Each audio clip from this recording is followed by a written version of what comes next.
ਤੁਸੀਂ ਵੇਖਦੇ ਪਿਓ ਆਪਣਾ ਦੇਸ਼ ਪੰਜਾਬ ਟੀਵੀ ਤੇ ਮੈਂ ਤੁਹਾਡਾ ਮੇਜ਼ਬਾਨ ਮੁਹੰਮਦ ਨਦੀਮ ਖਰਲ। ਸਭ ਤੋਂ ਪਹਿਲੇ ਆਪਣੇ ਚੈਨਲ ਨੂੰ ਕਰੋ ਸਬਸਕ੍ਰਾइब ਤੇ ਬੈਲ ਆਈਕਨ ਦੇ ਬਟਨ ਨੂੰ ਕਰੋ ਪ੍ਰੈਸ ਕਿ ਮੇਰੀ ਹਰ ਆਉਣ ਵਾਲੀ ਅੱਛੀ और बेहतरीन वीडियो ਤੁਹਾਡੇ ਤੱਕ ਪਹੁੰਚੇ। और ਤੁਸੀਂ ਵੇਖੋ ਸਭ ਤੋਂ ਪਹਿਲੇ ਦੋਸਤਾਂ ਦੀ ਖਿਦਮਤ 'ਚ ਹਮੇਸ਼ਾ ਅੱਛੇ ਤੇ बेहतरीन ਜਾਨਵਰ ਤੁਹਾਡਾ ਵੀਰ ਨਦੀਮ ਖਰਲ ਲੈ ਕੇ ਹਾਜ਼ਰ ਹੁੰਦਾ है। ਅੱਜ ਤੁਹਾਡੇ ਵਾਸਤੇ ਇੱਕ ਦੂਜਣ ਝੋਟੀ बिल्कुल बरीक है, नीली ब्रीड है और अल्लाह के फजल नाल सोहनी सुथरी ते चंगी अपना देश पंजाब टीवी की जीनत बनने वाली है।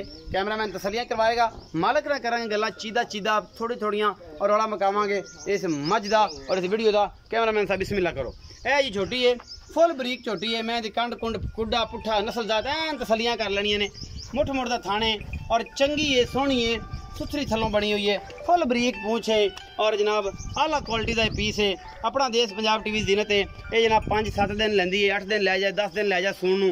और निक्का निक्का कट्ठ है, सिर मोड़िया है, फुल बरीक पूछल है और चंगी हड्डी पुट्ठी जरा और खुडा नस्लजात हर चीज़ है। दुनी कौली कोई नहीं, मुठ मुठ का थान लगे हुआ है और बड़ा आला क्वालिटी का वन है। यह जनाब इनके सामने आ गए ने सारा कुछ। कौड़ियाँ मुछ वगी है और जनाब अखा सफेद चिट्टियां ने, खुंडे सिर ने, मत्थे हल्की जी फुली है। ये चंगी साफ सुथरी मझ है। अपना देश पंजाब टीवी की जीनत है और जनाब कैमरामैन तसलियां करवा रहा है इस मझ दियाँ। बाकी जनाब लैने देने मुकद्दर होंगे ने। आला क्वालिटी का पीस जोड़ा है अपना देश पंजाब टीवी की जीनत है। तुहाडे वीर दी हमेशा अच्छी कोशिश है और कोल माशाल्लाह हवाने की वंड बड़ी खोनी है और जनाब मरले मरले की वंड है, मुठ मुठ का थाने और खूबसूरत सारी है, पूरी बरीक झोटी है। असीं जनाब पुछ लैने भाई आलम ਉਹਦੇ करने गल्लां सारियां सांझियां ते बाकी दसणगे ओए सारी डिटेल। अस्सलाम वालेकुम जी। वालेकुम सलाम जी। आलम भाई की हाल है? अल्लाह दा शुक्र भाई। भाई आलम मैं झोटी विखाई तुहाडी। हां जी। इंदा की हिसाब किताब है?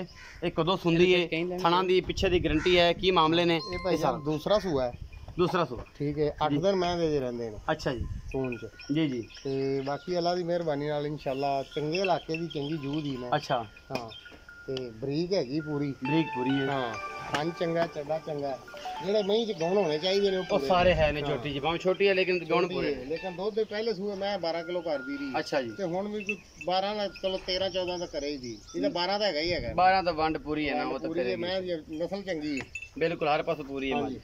अच्छा ये दोस्तों मोहब्बत प्यार वाला मुल की कर दे? मुल भाई कना करिए किसे देना नहीं गा, पक्की ठेकी दी गल है 2,30,000 रुपए। इनदे कोई लाड़ प्यार वो कर लांगे, थोड़ा बहुत हो जाएगा, ज्यादा नहीं होता। नहीं 2,30,000 रुपए डिमांड है, मोहब्बत प्यार हो जाएगा। अपना बहुत सारा ख्याल रखा जाए। मिलांगे अच्छी और बेहतरीन वीडियो नाल। अल्लाह ने